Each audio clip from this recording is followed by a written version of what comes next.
Hi you guys, welcome back to my channel. Welcome to this week's video. I know that it is mid-January by now, but I am still just in the New Year's mindset of resetting my life, trying to revamp and reset and just do all the things to make my year start off well. So today's video is going to be very different than videos that I normally upload, but I just am feeling so motivated and inspired for the new year. I have seen this video floating around YouTube. I personally watched it from Carter Sullivan, but it really inspired me to make my own list and share it with you of 23 habits that will change your life in 2023. Now, this is not to say you need to do all 23 of the things that I list. Not even that I do all of these things. It's kind of a mix of things that I already do that have significantly improved my life and a mix of things that I would really like to start in 2023. We're just gonna jump right in. Number one, if you don't like something, change it. I know this is so simple. I'll give you a specific example, but this is obviously for any aspect of your life that needs it. I was really struggling at my job of being a teacher with our math block,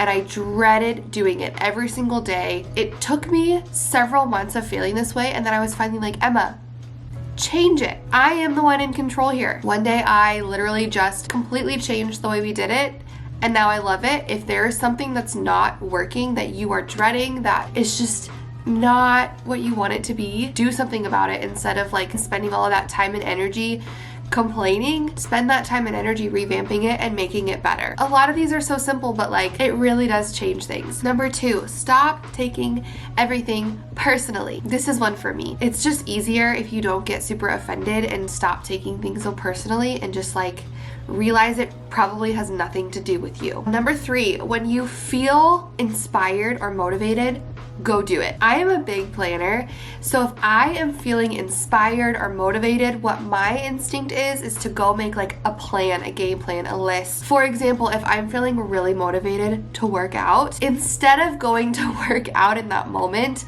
I will make like a 30-day workout plan for myself. I'll look at workout outfits. I will try to figure out where in my schedule every single day I want to go work out. But if I just like actually get up, go do a physical workout when I'm feeling motivated, that's like the best thing that I can do. This is just like a shift I've taken recently. If I am feeling inspired or motivated in that moment, I literally force myself to get up and go do it. Number four, do a 5-minute tidy a few times a day. At minimum, I do a 5-minute tidy every night before we go to bed because I just love waking up to a tidy house. It helps me feel a little bit motivated, like I got something accomplished, and it literally takes me 5 minutes. Even if it's setting a 5-minute timer and seeing what you can get done in those 5 minutes before bed, a 5-minute tidy is so much more manageable than 1 hour of deep cleaning and picking up the whole house because it's in shambles. Number five is pretty similar, and it's to clean one area of your home every day. Michael and I used to be the kind of people that would spend like every Saturday or every Sunday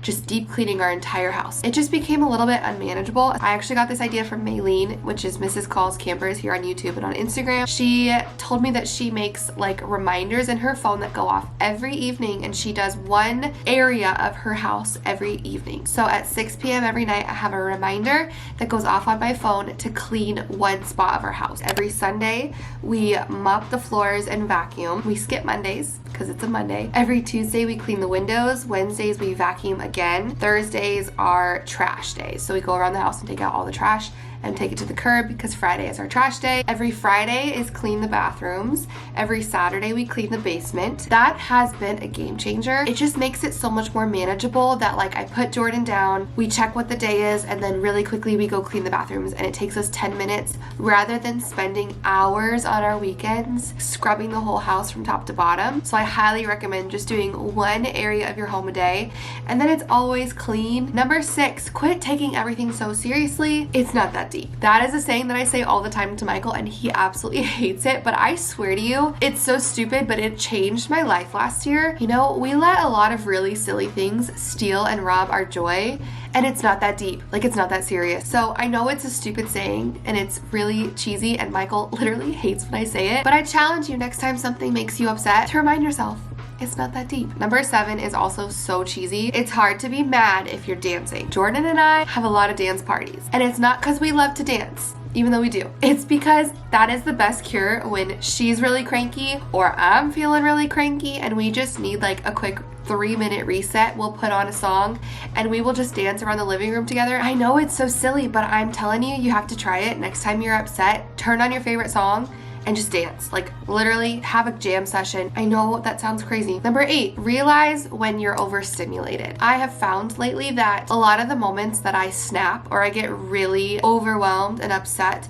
is because I am just extremely overstimulated, whether it's at my job, which is a very overstimulating job, or just being at home with a 1-year-old and a loud dog. And I have learned to acknowledge and like identify that that's what it is. And it makes it easier for me to like take some deep breaths, turn off any noise that I can turn off. What stimuli can I get rid of right now to calm me down? It really helps. Number 9, you cannot control your circumstances, but you can control your responses. This isn't really a habit, I guess. It's more of a mindset shift that I learned last year. You can't control life. You can't make things easier. It's kind of like what I said earlier with shifting my mindset and telling myself it's not that serious, it's not that deep. Realizing that like that's the only thing I have control over is kind of freeing, because you're just going to stress yourself out if you're constantly trying to control your circumstances and every other aspect of your life, when realistically you're never going to be able to control it. But you can control your reaction, your response, and your attitude about it. Focusing your energy on that is so much more purposeful. Number 10, set a morning and night routine, even if it's something short. A set routine that you do every single morning and every single night is so comforting. And also on the days that you're just not feeling it or you're feeling unmotivated, having that set routine is so helpful. Even something small and simple is huge. If you don't have a morning routine and you don't have a night routine,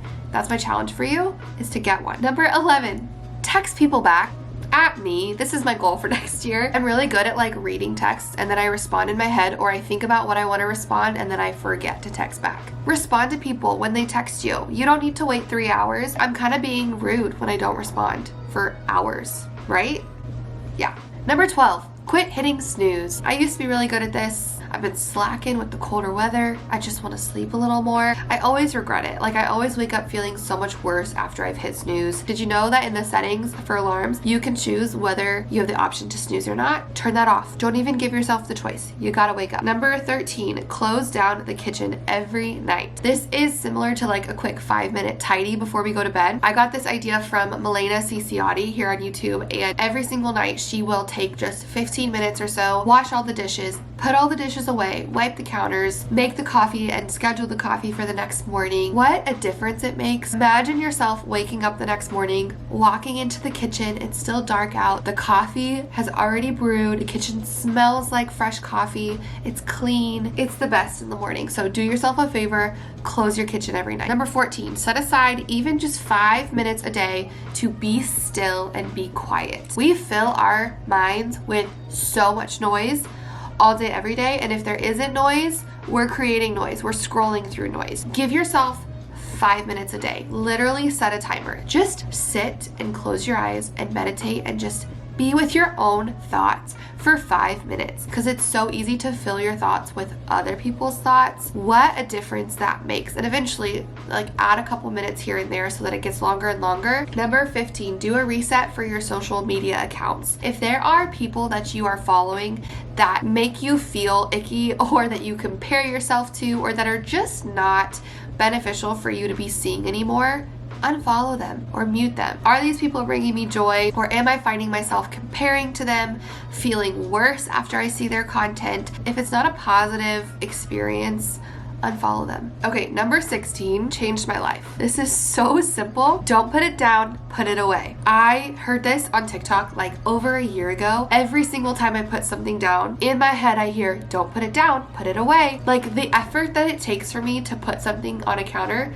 it would take me 30 more seconds to walk and put it away where it goes, and then I don't have to clean it later. Number 17, this is another one that changed everything for me. Stop multitasking. Do one thing at a time. Did you know that it's actually impossible to multitask? You literally physically cannot do more than one thing at a time. You might be able to like bounce back and forth. It is impossible for your attention and your focus to be on more than one thing at once. I like to use the time that I have as efficiently as possible, especially because I have a baby. I get it. If you just do literally one thing at a time, It goes so much faster than if you tried to do 5 things at once. Number 18, sit on your purchases for at least a few days before you actually buy them. Now this one kind of depends on like what you're purchasing, but it's so easy for me to be scrolling through Instagram, let's say, and I see an ad or somebody posted this really cute outfit or whatever it might be. So I'll click on it. It's really easy to just buy it in that moment, and it took you 1 minute to be influenced to see it,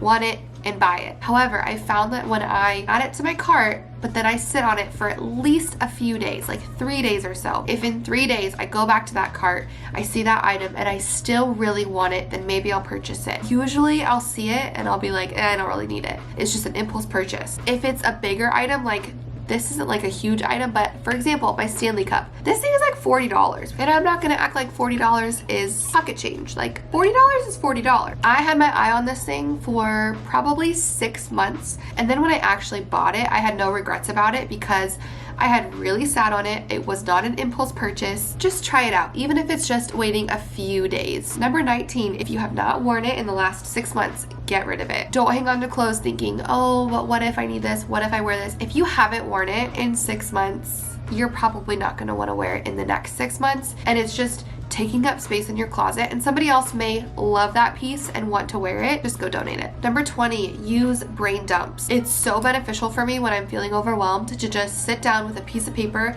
and make a huge list. And then, like I said earlier, don't try to do 100 at once. Just take it one at a time. Number 21, take 1 day a week off of social media. I do not currently do this. This is the goal that I have for 2023, is just having like 1 day a week that's just a total social media detox day. I just really think this would be so beneficial. Number 22, go to bed earlier. You're much less likely to hit snooze if you just go to bed a little bit earlier. My life is so much better when I go to bed earlier than when I stay up late, because realistically when I stay up late, it's not like I get much done anyway. Go to bed earlier. Your future self will thank you. Number 23, do 1 act of self-care a day, no matter how small. Just doing one thing for yourself every single day to make yourself feel good, feel loved, whether that's a 30-minute workout or even just like taking extra time with your skincare at night. Because it's so obvious to me when I get to the end of a day and I did literally not a single thing for myself. So 1 thing a day, that's one of my goals. And those are my 23 habits for 2023. I hope that you found just a couple things even that you want to implement this year. You don't need to do all 23 of these things. Even just picking like 2 to 3 of these to work on at a time, I think makes such a big difference. So I'd love to hear which ones are you going to try this year. And if you have any habits that you feel like changed your life or that have been so helpful for you to learn, I would love to hear them down below. Thank you so much for watching this week's video. I know it was a little bit different than normal, but I'm just really in the New Year's mood. I'm feeling so inspired and motivated to reset for this year. I will see you guys next time. Bye, friends.